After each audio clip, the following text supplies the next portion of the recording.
আমাদের আজকের দিনটা ছিল একদম ভিন্ন রকমের। মানবিক চিকিৎসক, অর্থোপেডিক বিশেষজ্ঞ, সবার প্রিয় ডাক্তার জাহাঙ্গীর স্যারের সঙ্গে হঠাৎ করে বের হয়ে পড়লাম এক ছোট্ট সফরে। শুরুটা হয়েছিল অযোধ্যা সীমান্ত সড়ক দিয়ে, পাহাড়ি আঁকাবাঁকা রাস্তা, চারপাশে সবুজের সমারোহ আর প্রকৃতির নিস্তব্ধতা। পুরো পরিবেশটাই যেন মনকে অন্যরকম শান্তি দিচ্ছিল।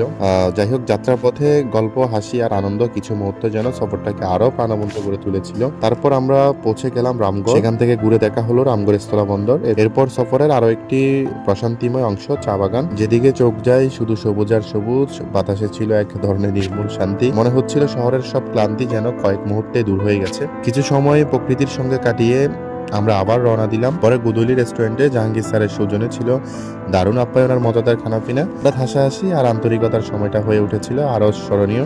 কিন্তু মজার বিষয় হলো এখানে শেষ না। ফেরার পথে আবার গুইমারা এসে স্যার হঠাৎ করে রসমালাই খাওয়ালেন আমাদেরকে। সব মিলিয়ে এটা শুধু একটা ভ্রমণ ছিল না, এটা ছিল সুন্দর কিছু মানুষের সঙ্গে কাটানো প্রশান্তির কিছু মুহূর্ত, ভালোবাসা, আন্তরিকতা আর মানবিকতার এক অসাধারণ স্মৃতি। আলহামদুলিল্লাহ, এমন কিছু সময় সত্যি জীবনের ক্লান্তি ভুলিয়ে দেয়।